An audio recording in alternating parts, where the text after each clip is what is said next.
Radioactiva TX.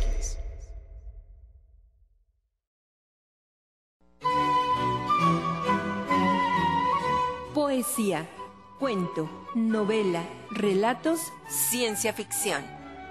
RTQ Radio presenta El Librero, lo mejor de la literatura queretana, nacional e internacional. Comenzamos.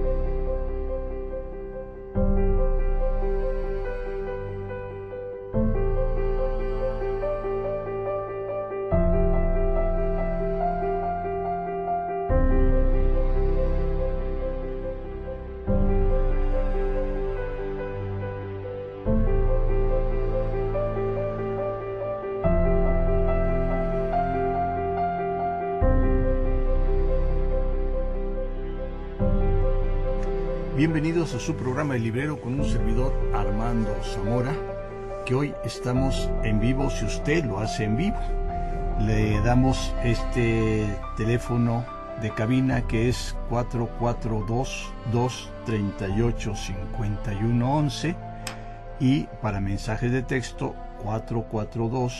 442-426-3379. Y también el correo electrónico el librero de armandozamora.poeta@gmail.com. Estamos iniciando un mes de muchas sorpresas. Vamos a presentar hoy una novela de la escritora chilena de origen chileno Isabel Allende, y en este mes pues tendremos un premio Nobel de literatura, una primicia de una novela que se gestó en Australia, pero no está ambientada y se presenta en México en breve, y de un escritor que nos propone otra manera de escribir y otra manera de leer, un autor cubano. Así que, y además, pues cerramos el mes con un clásico infantil, Michael Ende. Entonces, hoy, El amante japonés de Isabel Allende. Recuerden que estamos en RTQ Radio desde Pasteur 6 Norte, en el centro de la capital del estado, y también a través de las plataformas de internet por medio de Radioactiva TX. Saludamos aquí a don Rubén Zurita en los controles para que ustedes, si quieren, ya les di el teléfono, lo repito, 4422-385111, se comuniquen con nosotros por mensaje de texto 4424263379 y hagamos un intercambio de opiniones sobre esta novela de Isabel Allende. Escuchamos su primera cápsula, La semblanza, de esta escritora que muchos ya conocen.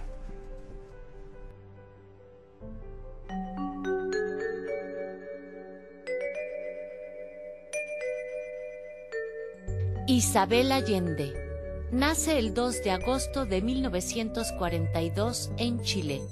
La escritura de Isabel Allende combina rasgos dramáticos de romance y resistencia. A menudo, sus textos beben del realismo mágico tan presente en la literatura latinoamericana. La historia y cultura de su país, Chile, han perfilado su manera de escribir. Introduce a la mujer en la política, la historia y las instituciones, alejándola de estereotipos caducos. Ingresa en 2004 en la Academia Estadounidense de las Artes y las Letras y ha impartido cursos en varias universidades del mundo.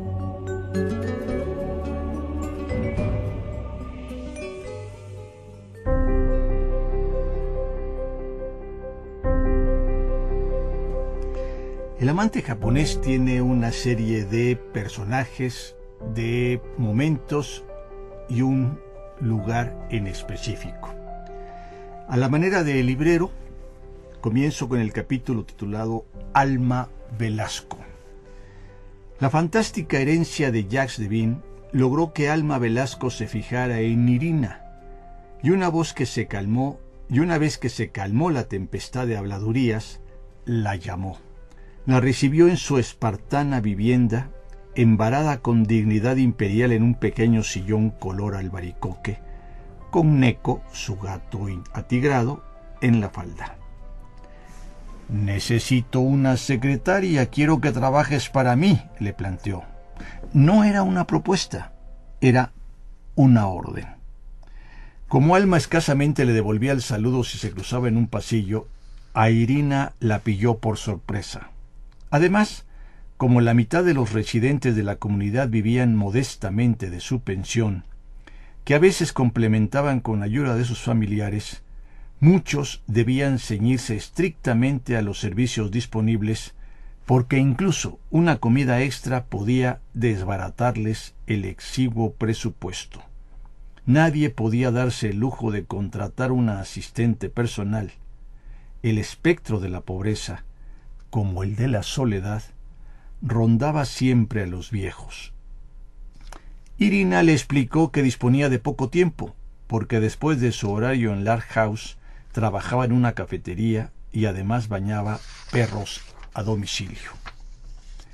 Alma era cortés por hábito de buenos modales, pero los únicos amigos que había hecho en Large House era Víctor, el jardinero, con quien pasaba largos ratos trabajando en los cajones alzados donde plantaban vegetales y flores, y la doctora Catherine Hope, ante quien simplemente no pudo resistirse.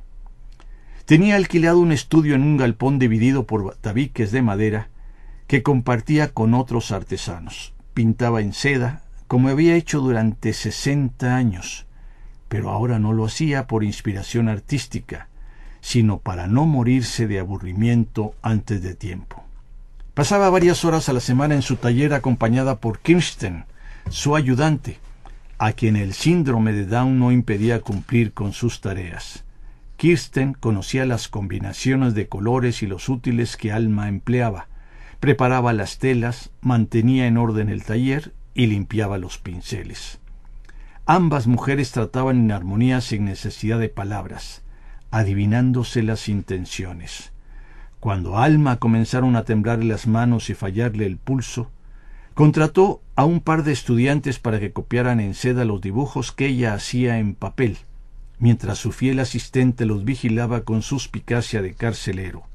Kirsten era la única persona que se permitía saludar a Alma con abrazos o interrumpirla con besos y lengüetazos en la cara cuando sentía el impulso de la ternura.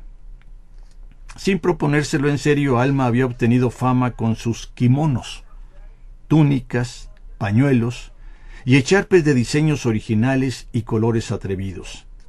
Ella misma no los usaba, se vestía con pantalones amplios y blusas de lino en negro, blanco y gris, trapos de indigente, según Lupita Farías, quien no sospechaba el precio de aquellos trapos.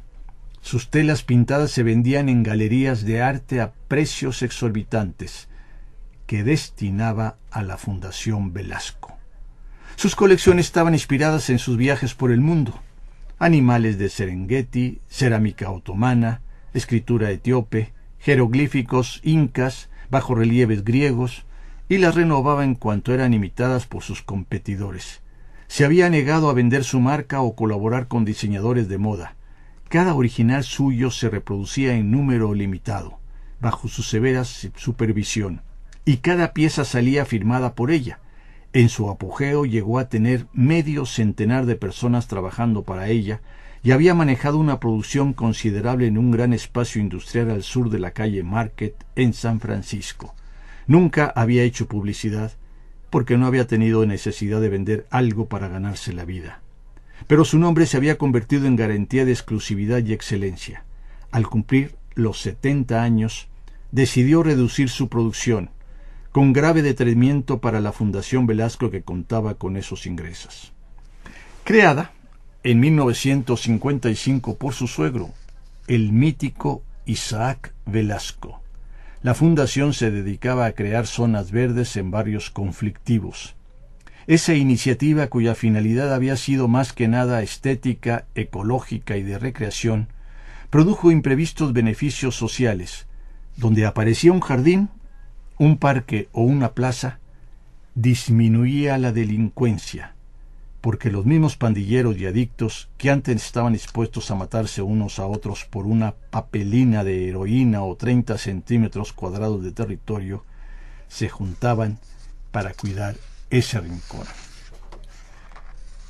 Alma Velasco estaba tan acostumbrada a mandar y mantener distancias, e Irina tan acostumbrada a recibir órdenes y ser discreta, que nunca habrían llegado a estimarse sin la presencia de Seth Velasco, el nieto preferido de Alma, quien se propuso derribar las barreras entre ellas.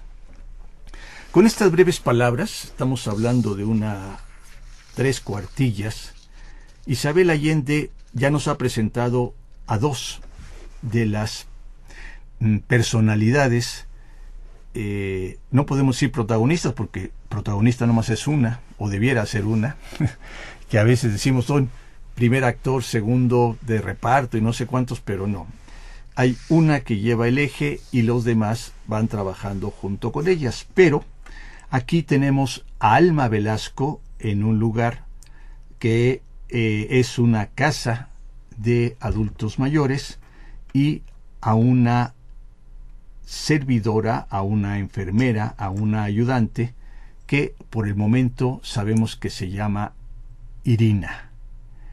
Y con breves palabras nos ha dicho que la mayoría son pensionados, que no pueden tener gastos excesivos, y sin embargo Alma Velasco ha contratado a Irina como su secretaria. Entonces vamos a ver qué más, así a grandes rasgos, nos va proponiendo Isabel Allende en esta novela titulada El amante japonés. Alma se reía entre dientes al pensar en la reacción de la familia si Seth, el delfín de los Velasco, se emparejara con una inmigrante que sobrevivía cuidando viejos y bayando perros. ¿Ven cómo con esa brevedad de descripción pues ya nos plantea una problemática, una situación, una idiosincrasia que no necesita de muchas palabras? Recordemos que Isabel Allende también pertenece a este legado del realismo mágico, de esas influencias de Gabriel García Márquez, de Juan Rulfo, entre otros, pero que con el tiempo pues ha ido dejando su sello particular. El libro es, podríamos decir, más o menos breve, porque nada más tiene como 350 páginas, pero los capítulos los hace para que lo podamos nosotros recrear con nuestra imaginación. Ya nos presentó Alma Velasco, ya nos habló de una fundación, de un diseño y de una persona que la va a ayudar. Ahora, a grandes saltos, estamos en el capítulo del hombre invisible. Al año de trabajar para Alma Velasco, Irina tuvo la primera sospecha de que la mujer tenía un amante, pero no se atrevió a darle importancia hasta que se vio forzada a decírselo a Seth tiempo después. Al comienzo, antes de que Seth la iniciara en el vicio del suspenso y la intriga, no había tenido intención de espiar a Alma. Fue accediendo a su intimidad de a poco, sin que ninguna de las dos se diera cuenta. La idea del amante fue tomando forma al organizar las cajas que iban trayendo de la casa de Seacliff y al examinar la fotografía de un hombre en un marco de plata en la habitación de Alma, que ella misma limpiaba regularmente con un paño de pulir. Aparte de otra más pequeña de su familia que tenía en la sala, no había otras en el apartamento, lo cual llamaba la atención a Irina porque el resto de los residentes del Art House se rodeaba de fotos como una forma de compañía. Alma solo le dijo que se trataba de un amigo de la infancia. Las pocas veces que Irina se atrevió a preguntar más, ella cambiaba el tema, pero logró sonsacarle que se llamaba Ichimei Fukuda, un nombre japonés, y era el artista del extraño cuadro de la sala. Así, con esta introducción, vamos a escuchar la primera pausa musical que, a cargo de nuestro director y amigo Gustavo Ruiz de Chávez, vamos haciéndolo relacionado con la temática o con la nacionalidad de la escritora. Escuchamos.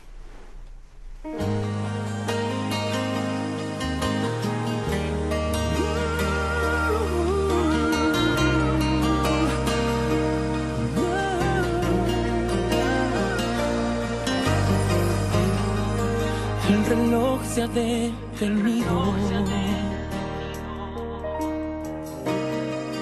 cuando vi que te perdí. Como arena entre los dedos, escurriste y no te vi. Porque este adiós, porque mi Dios, si el camino era de dos, tú te marchas y me dejas con la duda de que tú fue aquí la culpa. La verdad ya no me importa porque el dolor ahora es más grande. El rencor que yo tenía, vivir una nueva vida. Curaré con aires nuevos mis heridas. Américo.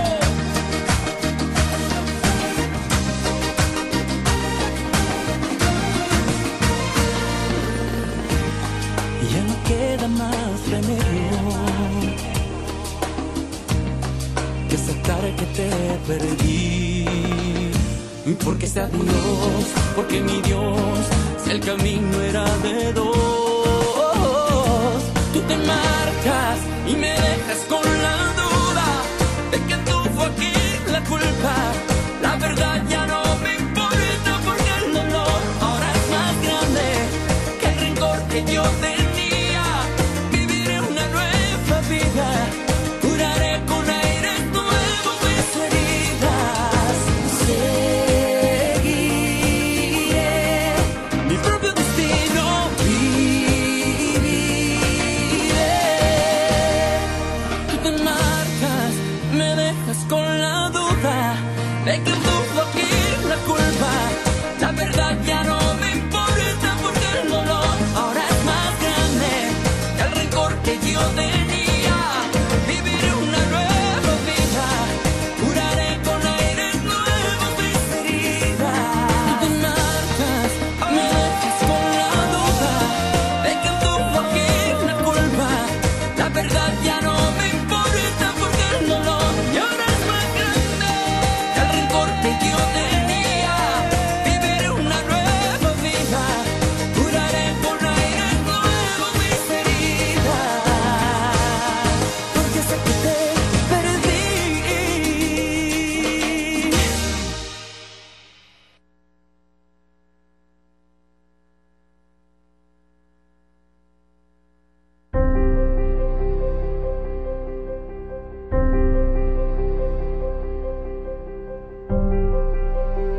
Bueno, pues ya vimos que tenemos ahorita tres personajes: la señora Alma Velasco, la cuidadora Irina y el nieto de esta familia, digámoslo, millonaria, llamado Seth.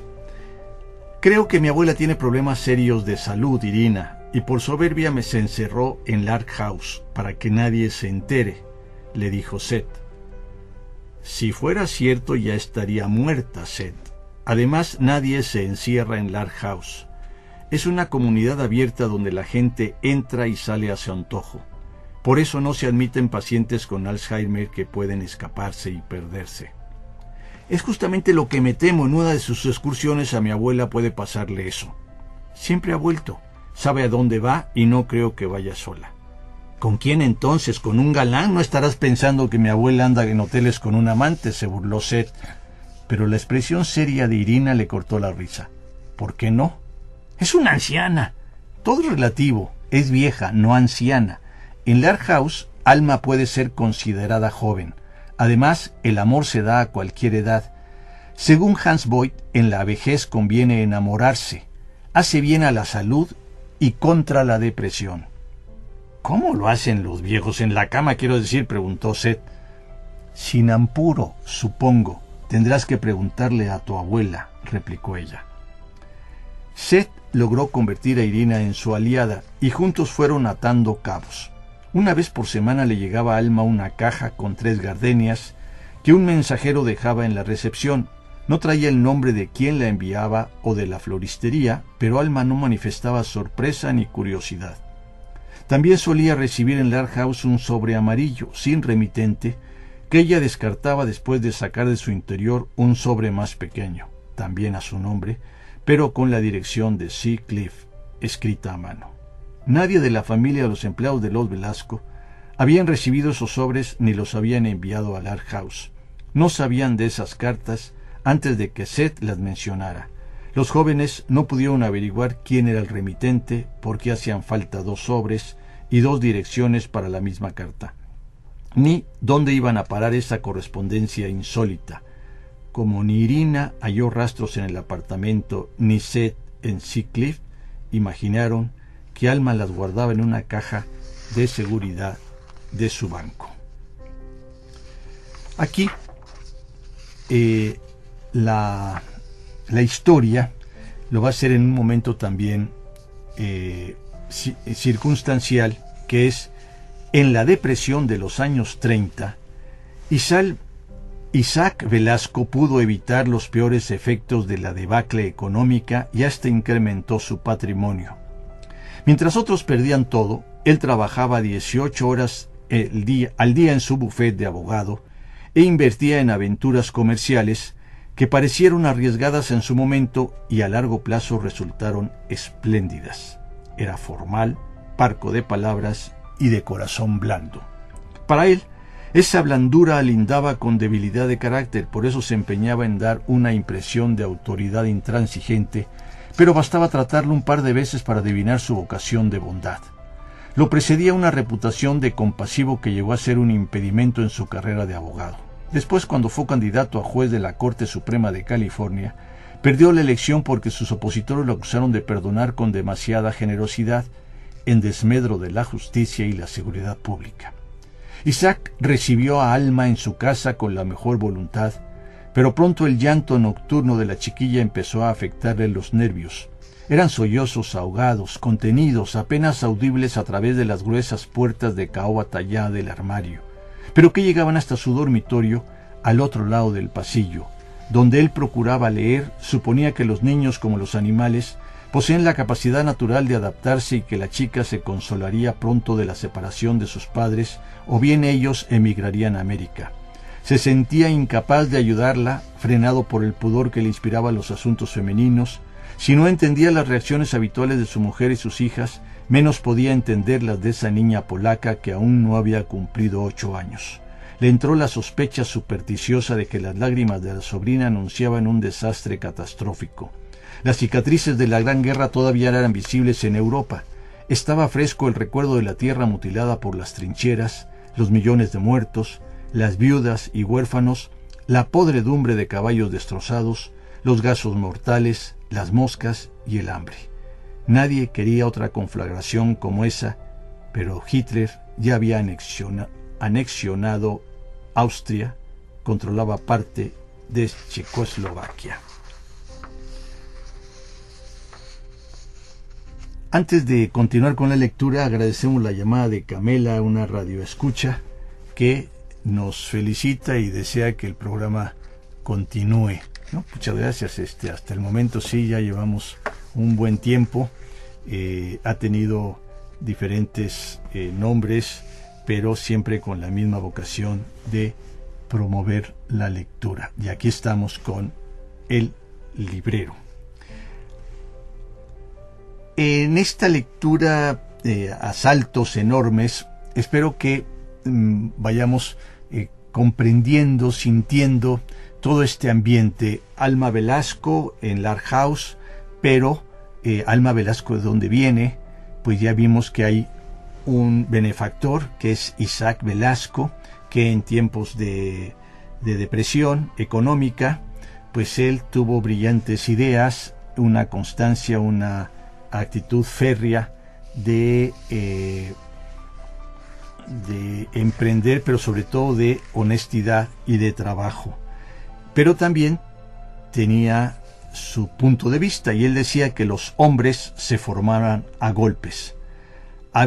Así había sido siempre, y cuanto antes aprendiera Nataliel Velasco a hacerse respetar, mejor para él. Agregó que la intervención de Lilian ponía en ridículo a su hijo, pero por tratarse de un alumno nuevo, él haría una excepción y lo olvidaría. Lilian se fue resoplando a la oficina de su marido en la calle Montgomery, donde irrumpió con brusquedad, pero tampoco allí encontró apoyo. No te metas en esto, Lilian. Todos los muchachos pasan por esos ritos de iniciación y casi todos sobreviven, le dijo Isaac. ¿A ti también te pegaban? Por supuesto, y ya ves que el resultado no es tan malo. Los 4 años de la escuela secundaria habrían sido un tormento interminable para Nathaniel si no hubiera contado con la ayuda de quien menos esperaba. Ese fin de semana, al verlo descubierto de arañazos y golpes, Ichimei se lo llevó a la pérgola del jardín y le hizo una eficaz demostración de las artes marciales que había practicado desde que pudo mantenerse sobre las 2 piernas. Le puso una pala en la mano y le ordenó que intentara partirle la cabeza. Nathaniel creyó que bromeaba y enarboló la bala en el aire como un paraguas. Fueron necesarios varios intentos para que entendiera las instrucciones y se lanzara en serio contra Ichimei. No supo cómo perdió la pala, pero salió volando y aterrizó de espaldas en el piso de baldosas italianas de la pérgola, ante la mirada atónita de Alma, que observaba de cerca. Así se enteró Nathaniel de que el impasible Takao Fukuda les enseñaba una mezcla de judo y karate a sus hijos y a otros chicos de la colonia japonesa, en un garaje alquilado de la calle Pine. Se lo contó a su padre, quien había oído hablar vagamente sobre esos deportes que empezaban a conocerse en California. Isaac Velasco fue a la calle Pine sin muchas esperanzas de que Fukuda pudiera ayudar a su hijo. Pero el jardinero le explicó que justamente la belleza de las artes marciales era que no se requería fuerza física, sino concentración y destreza para utilizar el peso y el impulso del contrincante para derribarlo. Nathaniel empezó sus clases. El chofer lo llevaba 3 noches por semana al garaje, donde se batía primero con Ichimei y los niños pequeños y después con Charles, James y otros muchachos mayores. Anduvo varios meses con el esqueleto desarticulado hasta que aprendió a caer sin lastimarse. Le perdió el miedo a las peleas. En Lark House, Irina se sentía segura por primera vez en 14 años. Desde que llegó a Estados Unidos nunca había permanecido tanto tiempo en un lugar. Sabía que la tranquilidad no iba a durar y saboreaba esa tregua en su vida. No todo era idílico, pero comparados con los problemas del pasado, los del presente resultaban ínfimos. Debía sacarse las muelas del juicio, pero su seguro no cubría tratamientos dentales. Sabía que Seth Velasco estaba enamorado de ella y sería cada vez más difícil mantenerlo a raya sin perder su valiosa amistad. Facilitar la práctica espiritual también era responsabilidad de Irina. Muchos viejos provenientes de una tradición religiosa se refugiaban en ella, aunque hubieran pasado 60 años renegando de Dios, pero otros buscaban consuelo en alternativas esotéricas y psicológicas de la era de Acuario. Irina les conseguía sucesivamente guías y maestros para meditación trascendental, cursos de milagros, I Ching, desarrollo de la intuición, cábala, tarot místico, animismo, reencarnación, percepción psíquica, energía universal y vida extraterrestre.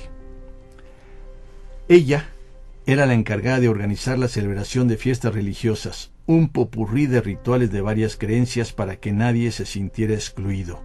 En el solsticio de verano llevaba un grupo de ancianas a los bosques cercanos y bailaban en círculo al son de panderetas, descalzas y coronadas de flores. Los guardabosques las conocían y se prestaban para tomarles fotos abrazadas a los árboles hablando con Gaia, la Madre Tierra, y con sus muertos. Irina dejó de burlarse para sus adentros cuando pudo oír a sus abuelos en el tronco de una secoya, uno de esos gigantes milenarios que unen a nuestro mundo con el mundo de los espíritus, como lo hicieron saber las danzarinas octogenarias. Costea y Petruta no fueron buenos conversadores en vida y tampoco lo eran dentro de la secoya, pero lo poco que dijeron convenció a su nieta de que velaban por ellas. En el solsticio de invierno, Irina improvisaba ceremonias puertas adentro, porque Katy le había prevenido contra las pulmonías y si lo celebraban entre la humedad y la ventisca del bosque.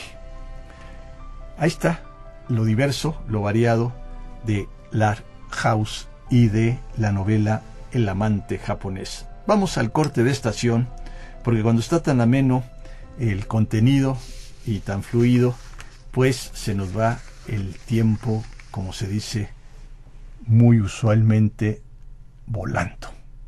Regresamos.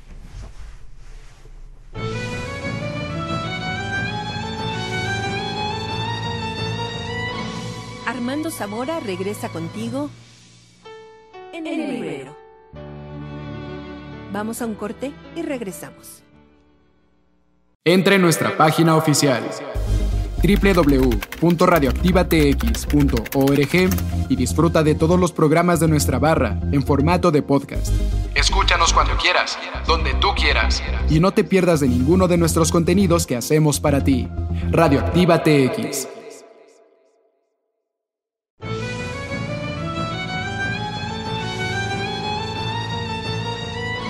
Sigue con nosotros en el librero.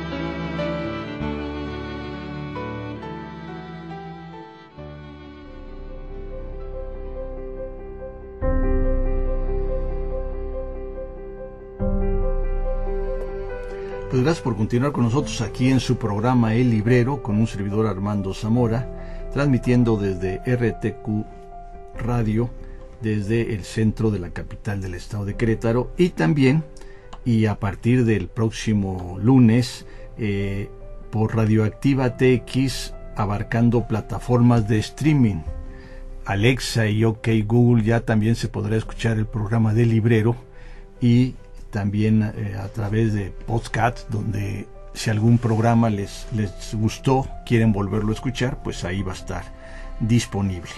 Así que El amante japonés de Isabel Allende es una de las obras en donde estamos viendo que está contemplando toda esta diversidad que conforman ahora las sociedades, pues no solamente, diría yo, que se conforman ahora en todo el mundo. Ya los movimientos migratorios, pues aquí nos está mostrando Isabel, una latina, la cuestión de los migrantes europeos, los migrantes orientales, los migrantes americanos. Así que vamos a escuchar la segunda cápsula sobre la biografía y obra de Isabel Allende.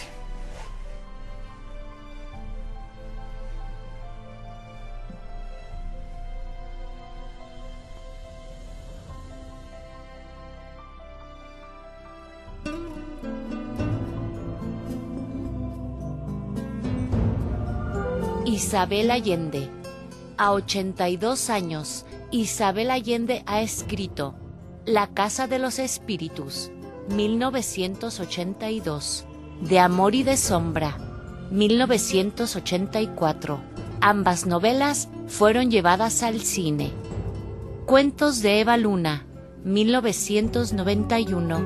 Inés del alma mía, 2006. La suma de los días, 2008. El amante japonés, 2015. Violeta, 2022. El viento conoce mi nombre, 2023.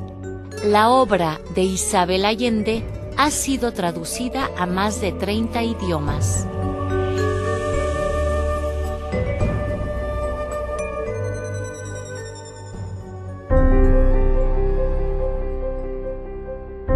Bueno, pues aquí tenemos a esta escritora, ya escuchamos, y faltaron otros más títulos. Recordemos que en un tiempo Isabel Allende también nos presentó una trilogía sobre jóvenes aventureros por el Amazonas, por el Tíbet y también por África. En alguna ocasión, en la escenografía, en la promoción de estos libros, pues tuvimos la oportunidad de obtener un reconocimiento para acercar esta literatura de Isabel hacia públicos jóvenes. Y siguieron otros títulos, pero ella, su estilo es más amplio, más no tan específico, pero no cabe duda que, pues como lo estamos escuchando con El amante japonés, pues siempre incluye su realismo mágico y las nuevas tendencias de la escritura. Continuando con esta Larhaus y estos personajes, se va a referir ahora a Irina, que dice que su sueldo apenas le habría alcanzado para vivir a una persona normal, pero era tan humilde las ambiciones y tan módica las necesidades de Irina que a veces le sobraba dinero. Los ingresos del lavado de perros y como asistente de Alma, que siempre buscaba razones para pagarle de más, hacían que se sintiera rica. Larhaus se había convertido en su hogar y los residentes con quienes convivía a diario reemplazaban a sus abuelos. La conmovían esos ancianos lentos, torpes, achacosos, macilentos. Tenía un buen humor infinito con sus problemas. No le importaba repetir 1000 veces la misma respuesta a la misma pregunta. Le gustaba empujar una silla de ruedas, alentar, ayudar, consolar. Aprendió a desviar los impulsos de violencia que a veces se apoderaban de ellos como tormentas pasajeras y no la asustaban la avaricia o las manías persecutorias que algunos sufrían como consecuencia de la soledad. En otro capítulo, Los Fukuda, Isabel Allende nos presenta a este otro panorama y que le da título a la obra. Takao Fukuda había vivido en Estados Unidos desde los 20 años sin deseos de adaptarse. Como muchos Issei, inmigrantes japoneses de primera generación, no deseaba fundirse en el crisol americano, como hacían otras razas llegadas de los 4 puntos cardinales. Estaba orgulloso de su cultura y su lengua, que mantenía intactas y procuraba inútilmente transmitirlas a sus descendientes, seducidos por la grandiosidad de América. Admiraba muchos aspectos de esa tierra inmensa donde el horizonte se confundía con el cielo, pero no podía evitar un sentimiento de superioridad que jamás dejaba traslucir fuera de su hogar, porque habría sido una imperdonable falta de cortesía hacia el país que lo había acogido. Con los años iban cayendo inexorablemente en los engaños de la nostalgia. Se le iban desdibujando las razones por las cuales abandonó Japón y terminó idealizando las mismas enmohecidas costumbres que lo impulsaron a emigrar. Le chocaban la prepotencia y el materialismo de los americanos, que a sus ojos no eran expansión de carácter y sentido práctico, sino vulgaridad. Sufría el constatar cómo sus hijos imitaban los valores individualistas y la conducta ruda de los blancos. Sus 4 hijos habían nacido en California, pero tenían sangre japonesa por parte de padre y madre. Nada justificaba la indiferencia hacia sus antepasados y falta de respeto por las jerarquías. Ignoraban el lugar que a cada uno le correspondía por destino. Se habían contagiado de la ambición insensata de los americanos, para quienes nada parecía imposible. Takao sabía que también en los detalles prosaicos sus hijos lo traicionaban. Bebían cerveza, mascaban goma, bailaban los agitados ritmos de moda. Seguramente Charles y Jen buscaban rincones oscuros donde manosear a muchachas de moral dudosa, pero confiaba en que Megumi no cometería semejantes indecencias. Su hija copiaba la moda ridícula de las chicas americanas y leía a escondidas las revistas de romances y gentuza del cine, que él le había prohibido, pero que era buena alumna y al menos en apariencia era respetuosa. Takao solo podía controlar a Ichimei, pero pronto el chiquillo se le escaparía de las manos y se transformaría en un extraño como sus hermanos. Ese era el precio de vivir en América. Y vamos a una pausa musical para cerrar esta invitación hacia la novela de Isabel Allende, El amante japonés.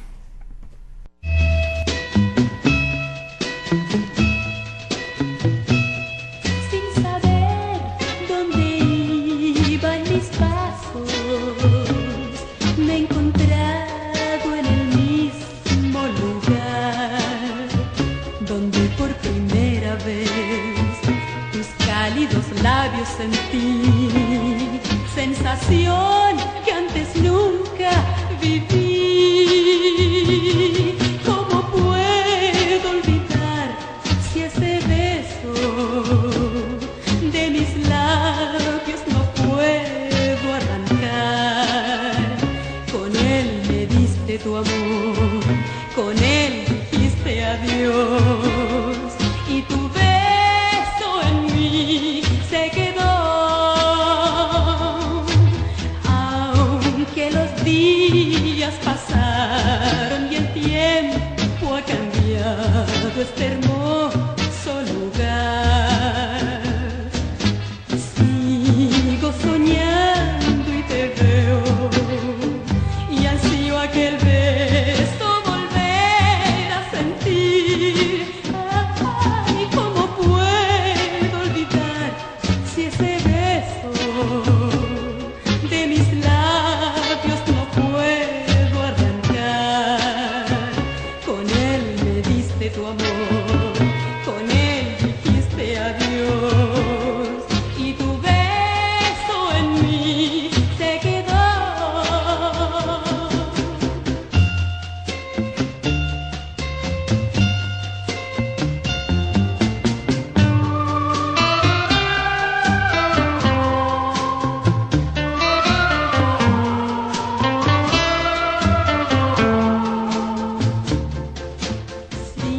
Sigo soñando y te veo, y ansío aquel beso volver a sentir.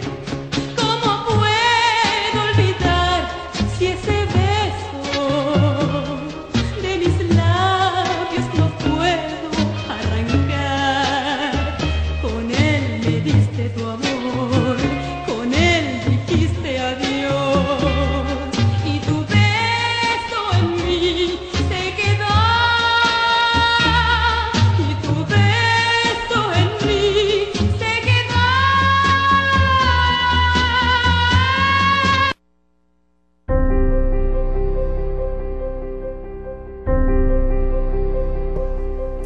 Pues Isabel Allende tiene un título, pero tiene muchos romances, muchas escenas, y aquí regresamos al fundador de esta fundación, que fue don Isaac Velasco. Dice que la indiferencia de Isaac Velasco por la vida social y por la mayoría de los asuntos familiares, que delegaba por completo en manos de Lilian, se compensaba con una pasión irrefrenable por la botánica. No fumaba ni bebía, carecía de vicios conocidos o tentaciones irresistibles. Era incapaz de apreciar la música o la buena mesa, y si Lilian se lo hubiera permitido, se habría alimentado con el mismo pan grueso y sopa de pobre de los desempleados de la depresión de pie en la cocina. Un hombre así resultaba inmune a la corrupción y la vanidad. Lo suyo era la inquietud intelectual, la pasión para defender a sus clientes mediante artilugios de litigante y la debilidad secreta de ayudar a los necesitados. Pero ninguno de sus placeres se comparaban con el de la jardinería. 1/3 de su biblioteca estaba destinado a la botánica. Su ceremoniosa amistad con Takao Fukuda, basada en mutua admiración y amor por la naturaleza, llegó a ser fundamental para su tranquilidad de espíritu, el bálsamo necesario para sus frustraciones con la ley. En su jardín, Isaac Velasco se transformaba en humilde aprendiz del maestro japonés, quien le revelaba los secretos del mundo vegetal que a menudo los libros de botánica no aclaraban. Lillian adoraba a su marido y lo cuidaba con diligencia de enamorada, pero nunca lo deseaba tanto como al verlo desde el balcón trabajando codo a codo con el jardinero, con mono de trabajo, botas y sombrero de paja, sudando a pleno sol o mojado por la llovizna. Isaac rejuvenecía y a los ojos de Lillian volvía a ser el novio apasionado que la había seducido a los 19 años o el recién casado que la asaltaba en la escalera antes de llegar a la cama. El ataque por sorpresa del Imperio del Japón a Pearl Harbor en diciembre de 1941 destruyó 18 buques de la flota, dejó un saldo de 2.500 muertos y 1.000 heridos y cambió en menos de 24 horas la mentalidad aislacionista de los estadounidenses. El presidente Roosevelt declaró la guerra a Japón y pocos días después Hitler y Mussolini, aliados con el Imperio del Sol naciente, se la declararon a Estados Unidos. El país se movilizó. Las redadas y detenciones comenzaron pronto. Bastaba un radio de onda corta en un bote, único medio de comunicación de los pescadores con tierra. La dinamita empleada por los campesinos para arrancar troncos y rocas de los potreros de sembradío se consideraba prueba de terrorismo. Confiscaron desde escopetas de perdigones hasta cuchillos de cocina y herramientas de trabajo, también binoculares, cámaras fotográficas, estatuillas religiosas, kimonos ceremoniales o documentos de otra lengua. 2 meses después, Roosevelt firmó la orden de evacuar por razones de seguridad militar a toda persona de origen japonés de la costa del Pacífico, California, Oregón, Washington, donde las tropas amarillas podían llevar a cabo la temida invasión. También se declararon zonas militares Arizona, Idaho, Montana, Nevada y Utah. El ejército contaba con 3 semanas para construir los refugios necesarios. El 14 de agosto de 1945, Japón se rindió y empezaron a cerrar los campos de concentración. Los Fukuda recibieron $25 y un pasaje en tren hacia el interior de Arizona. Como el resto de los evacuados, no mencionarían nunca más en público esos años de humillación en los que su lealtad y patriotismo habían sido puestos en duda. Sin honor, la vida valía muy poco. Shigata Ganai. No les permitieron regresar a San Francisco, donde tampoco había nada que los llamara. Takao había perdido el derecho a arrendamiento de los predios que antes cultivaba y al alquiler de su casa. Nada le quedaba de sus ahorros o el dinero que Isaac Velasco le entregó cuando fue evacuado. Tenía un permanente ruido de motor en el pecho, tosía sin cesar y apenas soportaba el dolor de espalda. Se sentía incapaz de volver a las pesadas labores de la agricultura, el único empleo disponible para un hombre de su condición. A juzgar por su helada actitud, la precaria situación de su familia le importaba poco. La tristeza se le había cristalizado en indiferencia. Sin la solicitud de Ichimel, quien se empeñaba en hacerlo comer y acompañarlo, se hubiera echado en un rincón a fumar hasta la muerte, mientras su mujer y su hija trabajaban largos turnos en una fábrica para mantener modestamente a la familia. Por fin, los Issei podían adquirir la ciudadanía, pero ni eso logró sacar a Takao de su prostración.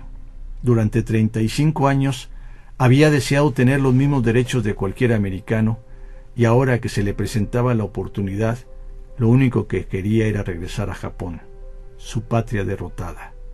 Hideko trató de llevarlo a registrarse al Servicio Nacional de Inmigración, pero acabó por ir sola, porque las pocas frases que su marido pronunciaba eran para maldecir a Estados Unidos. Sabía que los japoneses eran más odiados que los alemanes, ni había visto las historietas ilustradas en que los asiáticos aparecían como degenerados y brutales. Soportó las burlas con su ecuanimidad de siempre, pero la primera vez que un grandulón le puso una mano encima, le dio una voltereta por los aires con una llave de judo que aprendió de su padre, la misma que años antes había usado para demostrarle a Nathaniel Velasco las posibilidades de las artes marciales. Lo enviaron castigado a la oficina de la directora, Bien hecho, Ichimei, fue el único comentario de ella. Después de esa llave magistral, pudo cursar los 4 años de escuela pública sin ser agredido. Y bueno, vienen otros pasajes más sobre las tradiciones, y pues bueno, les voy a dejar nada más una nota para el casi final de este libro, porque dice que el recuerdo de los meses benditos en que se juntaban con Ichimei en aquel motel, donde no podían apagar la luz por las cucarachas noctámbulas que salían de los rincones, sostuvieron a Alma en los años venideros, cuando intentó arrancarse el amor y el deseo con rigor extremo y reemplazarlos por la penitencia de la fidelidad. Con Ichimei descubrió las múltiples sutilezas del amor y del placer, desde la pasión desenfrenada y urgente hasta esos momentos sagrados en que la emoción los elevaba y se quedaban inmóviles, tendidos frente a frente en la cama, mirándose a los ojos largamente, agradecidos de su suerte, humildes por haber tocado lo más hondo de sus almas, purificados por haberse desprendido de todo artificio y yacer juntos totalmente vulnerables, en tal éxtasis que ya no podían distinguir entre el gozo y la tristeza, entre la exaltación de la vida y la tentación dulce de morir allí mismo para no separarse jamás. Aislada del mundo por la magia del amor, Alma podía ignorar las voces interiores que la llamaban al orden y le exigían prudencia advirtiéndole de las consecuencias. Solo vivían para el encuentro del día, no había mañana ni ayer. Solo importaba este cuarto insalubre con su ventana atascada, su olor a moho, sus sábanas gastadas y el ronquido perenne del aparato de ventilación. Solo existían ellos dos, el primer beso anhelante al cruzar el umbral. Espero que sea un libro que quieran ustedes agregar a su librero y que puedan compartirlo también en conversación con otros lectores o no lectores. Quiero, para que se vayan antojando, vayan separando el martes, o ya dijimos que después lo van a poder escuchar también por Radioactiva en el amplio espectro del internet, incluso en Alexa o Google. Los siguientes programas de este mes: Le dedico mi silencio, de Mario Vargas Llosa; La asesina inocente, de Erma Cárdenas; Tres tristes tigres, de Guillermo Cabrera Infante; y La historia infinita, de Michael Ende. Agradecemos en los controles a este joven siempre atento y atento también al contenido, don Rubén Zurita, a Natalia Laclet en la coordinación de la producción, a mi amigo Gustavo Ruiz de Chávez desde otro país haciendo la producción musical, y a ustedes por acompañarnos en este programa El Librero, con un servidor, Armando Zamora, que los espera en la próxima lectura. Hasta pronto.